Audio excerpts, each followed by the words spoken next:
Hey everybody, I'm Tom Vasel. Welcome to the Dice Tower's look at the year 2023 for the best of board games. And today I want to talk a little bit about theming. I'm always interested in new, unusual themes, or themes that just I haven't seen much in board gaming, or themes that are just really well implemented.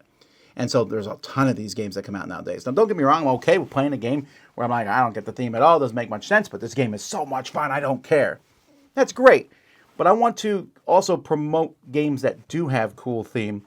And so that's what we're going to do right now. So here we go. My 10 favorite themes that are new, interesting themes I saw this year in gaming. Number 10, hegemony. So hegemony here, which is a word I haven't used very much before, this is a game based on the government. And it's not a government of any particular country, although it's sort of, I guess, a republic country because you have one person. The best way to play this was with 4 players. One person's playing the government, one person's playing the working class, one person's playing the middle class, and one person is playing the entrepreneurs, the capitalists, the businesses, and they all are at odds with each other. And it does so in a very political way, but not so political like you don't play it and go, oh, it's that party again.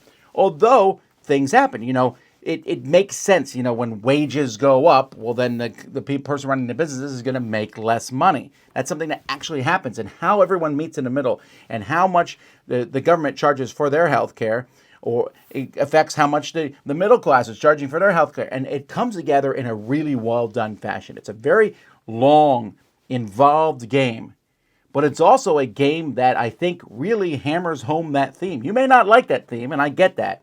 But if the theme is way interesting to you, and it's 4 asymmetrical, different powers that play to work together in different ways, it's fantastic. Number 9 is distilled. I'm a teetotaler. I haven't had a drop of alcohol in my life, and I know nothing about this distilling process at all. But I'll tell you what, I learned a lot from this. I learned about the angel's share here. And so you're upgrading a distillery. You're crafting the world's finest spirits. And this game has a gorgeous production. And you can tell that the person who made the game, designed the game, Dave Beck, really wanted to get this theme into the game. Like, I can't imagine this game being done with any other theme here. And so you might end up with moonshine. And then all the artwork and everything also kind of promotes this. It all comes together in a really well done way, distilled. Number 8 for me is Thunder Road Vendetta. Come on.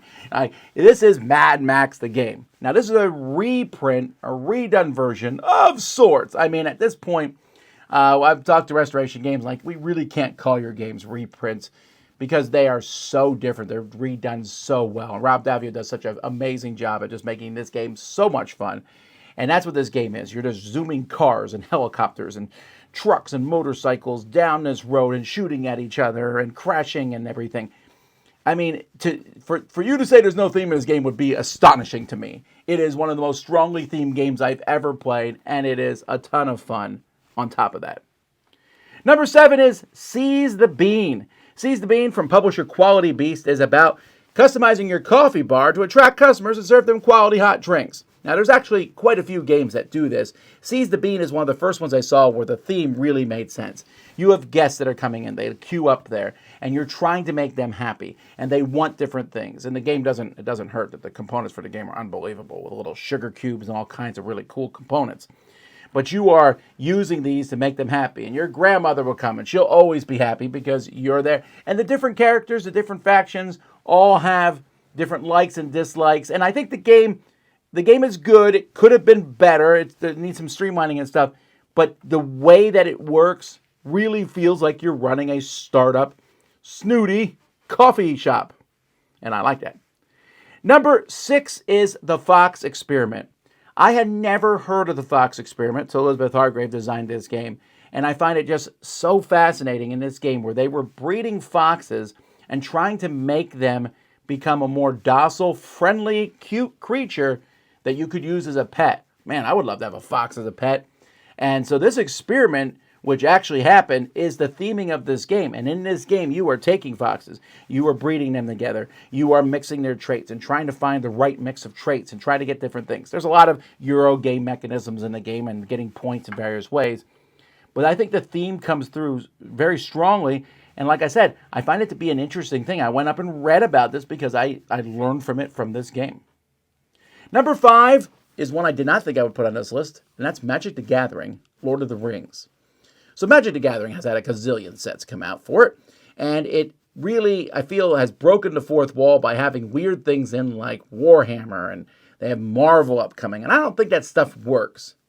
What does work is Lord of the Rings. I was very impressed with the Lord of the Rings set that came out this year, playing the Commander decks, playing regular decks, and just how, I mean, it is a fantasy universe. In fact, you could argue that Magic the Gathering owes all its roots to Lord of the Rings. But Lord of the Rings just kind of fits seamlessly into the Magic the Gathering world. It's fantastic. I really liked playing with this. It just felt great. The art didn't hurt at all. Everything just came together. It was very fun. I'm not a huge Magic the Gathering fan. I like it. I don't know that it would be something I want to play all the time, but I would play the Lord of the Rings set for sure. Number 4 is Silicon Valley. Now, Silicon Valley, which is a game, you're kind of running a startup in this game. But in this game, at first it was like there's polyominoes, and you're building these polyominoes into this thing to build your doodad. I'm like, that's not very thematic. But the game is thematic. In this game, you're hiring workers. You're firing workers because their wages go up and you can't afford them anymore. I'm not saying it's good thing to do, but that is an interesting way that this theme works. I make something, you copy me so that I don't get all the money anymore. That's kind of a cool concept. I really like this game. It does the idea of having startups, and Scott Alms did a good job. I think most of his games are fairly themeless, or at least light on theme. He has a lot of different themes he does. But this one I thought really came home, Silicon Valley. Number 3 is The Stuff of Legend. Now, The Stuff of Legend is a comic book series from Third World Studios, and I love this comic series about basically a boy disappears. It happens during World War I believe, and his toys go off to find him. But as soon as they walk into the closet door, the stuffed teddy bear becomes a big, fierce bear. The toy soldier becomes a soldier, and it's such a neat transition, and it's a pretty deep, dark story in many ways. And the board game brings that to life because in the story, there's at least one traitor. I don't want to spoil that for you. And in this game, there's going to be a traitor. The game itself plays like a lighter, faster version of Battlestar Galactica. But this game, with the art and everything, I thought it just really came through, and I enjoyed The Stuff of Legend. Number 2 is Broken and Beautiful, a game about kintsugi. Now, I didn't know what kintsugi was until this game came out. And that's the idea of broken pottery being repaired with golden, silver, platinum, different things that they did in a Japanese thing. And that highlights the imperfections. I mean, there's like a whole life lesson in this thing. And it's such a neat thing. And this is a little card game about drafting that does that. And I'm just so impressed by that. I love this theme. I think the card game is neat. It brings this theme to the public. It's just a great thing. Had I known about this beforehand, I've been like, that would be great for a board game or a card game. And indeed, someone made it. So hooray. And number 1 for me is First in Flight. So First in Flight is about, the first person to fly. Well, in this game, it could be anybody. You can play the Wright brothers, but there are other people in the game.